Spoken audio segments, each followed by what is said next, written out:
Look around you. We live in an era of hyper-optimization. We have apps to track our sleep, calendars to optimize our minutes, and endless self-help books telling us how to fix our careers, our diets, and our bank accounts. Yet, if you ask the average person how they feel, the answer is almost universally the same: exhausted, overwhelmed, scattered. We treat our lives like a sinking ship. We plug a leak in our finances, only for a leak to spring in our marriage. We patch up our marriage, and suddenly our mental health begins to drown. We are playing a never-ending game of whack-a-mole with our own existence. But what if every single problem you think you have right now, your toxic boss, your stagnant income, your drifting relationship, your midnight anxiety was actually just one problem disguised in different jackets? Jin Weichun was the ultimate optimization master. He built Business Weekly into a media empire in Taiwan. He had wealth, status, influence, and a pristine reputation. But at the peak of his commercial success, he realized something terrifying. He was brilliant at managing an empire, but terrible at managing his own peace. He stepped down, spent decades studying the raw mechanics of human nature, and distilled everything into a single, confrontational masterpiece. There is only one thing in life. His premise is beautifully simple, yet radically offensive to the modern ego. You do not have 100 problems. You have one problem, and that problem is how you choose to live. Today, we are going to unpack this 15-minute masterclass. We are going to strip away the noise, stop trying to fix the outside world, and focus on the only variable that actually matters. Let's start with the hardest pill to swallow in the entire book. Jin Weichun writes that life is nothing more than a perfect, unyielding mirror of your inner state. When we look into a physical mirror in the morning and see dirt on our face, we don't grab a tissue and try to wipe the mirror. That would be insane. We wipe our own face. Yet, when it comes to life, we do the exact opposite. We see friction in our lives, and we desperately try to wipe the mirror. Default text. We say, if my spouse would just stop nagging me, our home would be peaceful. If my employees weren't so lazy, my business would thrive. If the economy wasn't so bad, I'd be happy. Jin Weichun gives us an equation that explains why most self-help advice fails. External chaos equals internal blindness. Think about it.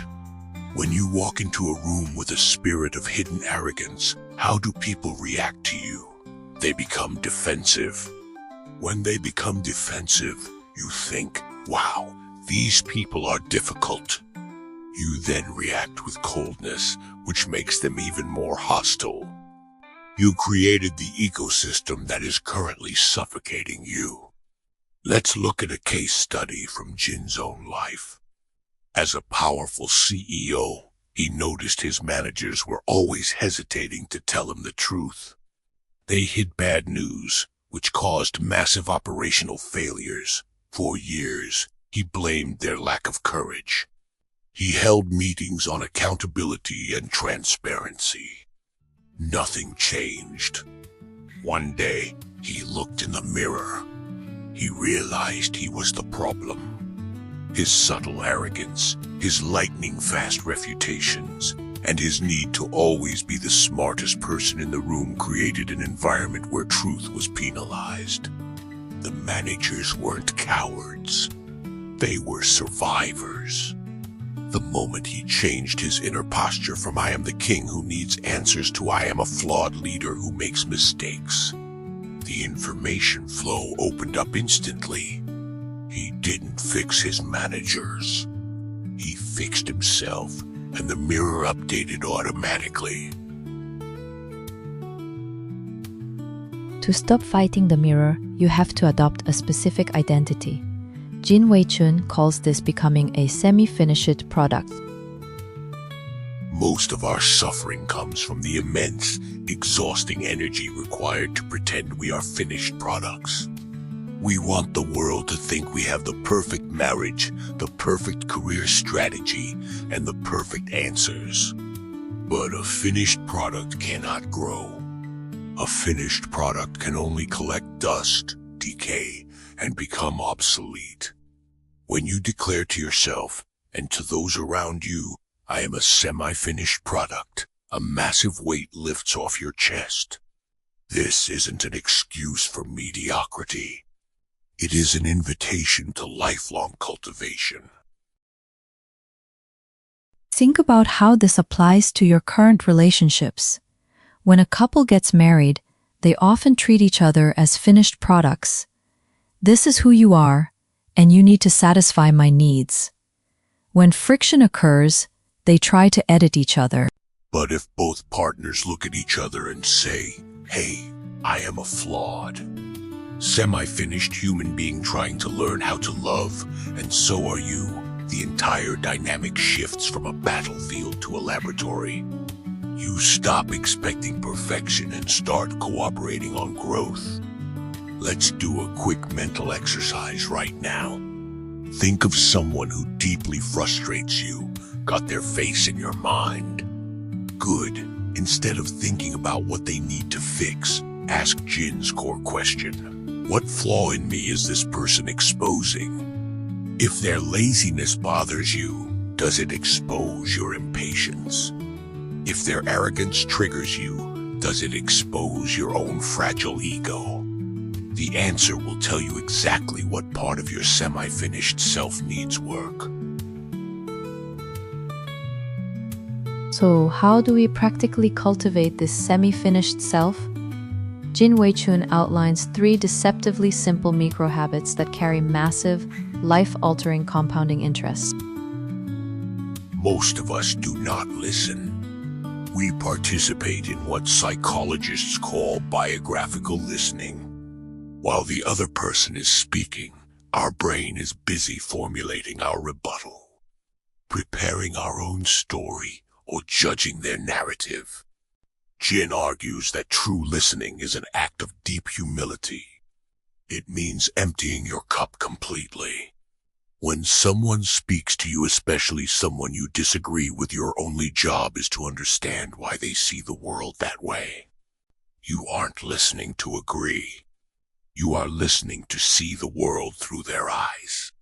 Try this for one day. When someone talks, don't offer advice, don't share a similar story about yourself, and don't correct them. Just listen until they are completely finished. Watch how fast their defenses drop. We live in a deficit culture. We are trained to spot errors. We see the one mistake on a report. We see the one chore our partner forgot to do. Jin points out that fake praise is manipulative. People see right through it. But radical praise requires you to actively search for the gold in people. It means noticing the small, invisible efforts someone makes and calling them out publicly or privately. When you praise someone genuinely, you aren't just making them feel good. You are training your own brain to stop looking for reasons to be miserable. You are shifting your internal lens from scarcity to abundance. We all want to do big things. We want to launch the startup, write the book, or save the world. But Jin observes that people who are obsessed with big things are often running away from the discipline of small things. How you do anything is how you do everything. If you cannot wash your coffee cup with mindfulness, care, and presence, you cannot run a company with mindfulness, care, and presence. The ego despises small tasks because they don't offer applause. But doing small things, cleaning your room, formatting a basic spreadsheet, replying to a mundane email with absolute excellence is where true character is forged. It anchors your mind in the present moment. We now reach what Jin Weichun considers the ultimate superpower of human relationships. A tool so powerful it can dissolve decades of family trauma or corporate warfare in minutes. The art of radical apology. To the modern ego, apologizing feels like death. We equate admitting fault with losing power, losing face, and admitting weakness. We prefer to stay miserable just to prove we were right. But Jin turns this on its head. He argues that the person who apologizes first is the strongest person in the room, because they are the one who values the relationship more than their own fragile ego. A real apology does not contain the word but. I'm sorry I yelled, but you provoked me. That is not an apology. That is a disguised accusation. A radical apology looks like this. You look at the situation. You find the exact 5% or 10% of the conflict that you contributed to, and you own it completely with zero expectations of a reciprocal apology. Jin shares a profound story about his relationship with his mother. For years, they had a tense, distant relationship. He felt she was cold and overly critical.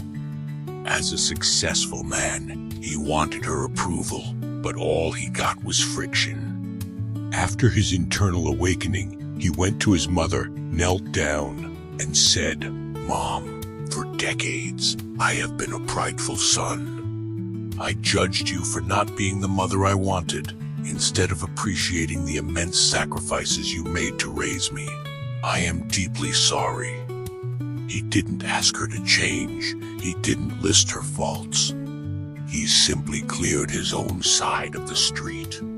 His mother wept, and a wall of ice that had existed for 40 years melted in an afternoon. That is the power of stopping the war with the mirror. We have covered a massive amount of philosophical ground today. But information without application is just intellectual entertainment. Jin Weichun's book isn't meant to be memorized. It's meant to be lived. So, I want to challenge you to a 7-day Living Well challenge. For the next 7 days, we are going to simplify your entire life down to this one metric. Day 1 and 2, you are a semi-finished product.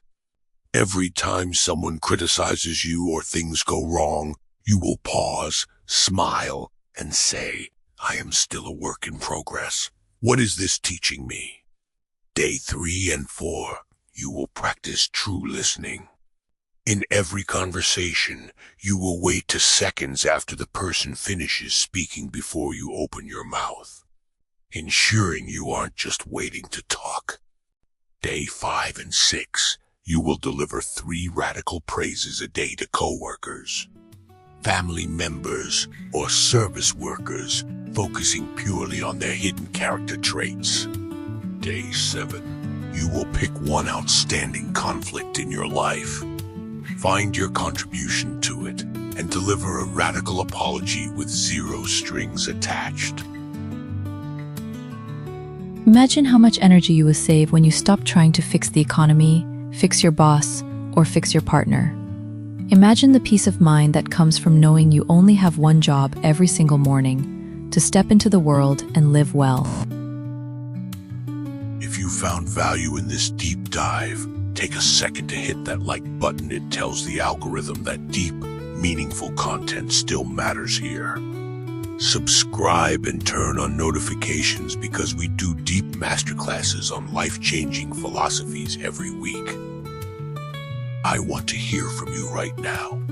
Drop a comment below and tell me which of these chapters hit you the hardest and who is the one person you need to apologize to or praise this week. I'll be down there reading and replying to as many of you as possible. Take care of yourself, stop fighting the mirror, and live well. I'll see you in the next video.